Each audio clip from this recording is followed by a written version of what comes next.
শয়তানের একটা কথা আল্লাহ তাআলা সূরা ইব্রাহিমের 22 নম্বর আয়াতে তুলেছেন।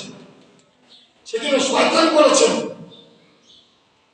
যে আউযু বিল্লাহি মিনাশ শাইতানির রাজীম قال الشيطان لما قضي الامر ان الله وعدكم وعد الحق وعدتكم فوعدتكم وما كان لعلي في سلطان الا ان دعوتم فاستجبتم لي فلا تلوموني ولوموني ما انا بمثلكم ما انتم بمثلي তোমাদের প্রতি আমাদের আমার জোর জবরদস্তি ছিল তোমরা যা আবার হুকুম মানো নাই তার তরিকে চলো না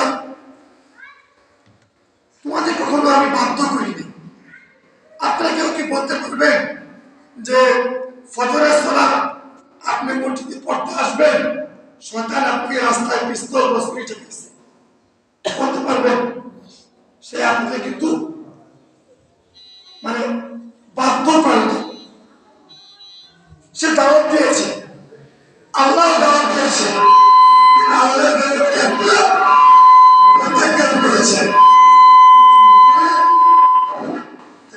সেদিন শয়তান সেটা বলবে আল্লাহ দাওয়াত দিয়েছিল, আল্লাহ দাওয়াতটা তোমরা প্রত্যাখ্যান করেছো, আমিও দাওয়াত দিয়েছি, তোমরা আমার দাওয়াত গ্রহণ করেছো, তোমাদের প্রতি কিন্তু আমার জোর জবরদস্তি ছিল না।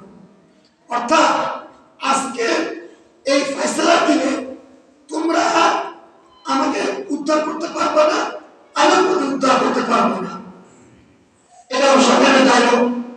তার মানে আমি প্রথমেই আমার শত্রু। এবং সূরা ফাতির যদি দেখেন, সূরা ফাতির কোরআনের 32 নম্বর সূরা, এর মোটা হচ্ছে 37টি।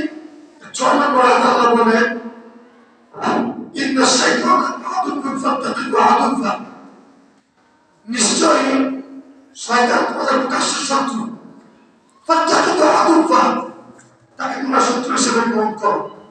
ইন্নামা ইয়াদউ হিজবান ইয়াকুন মিন আসহাবিস সাঈদ, সে লোকটা দল তোমাদেরকে জাহান্নামে দিতে থাকে।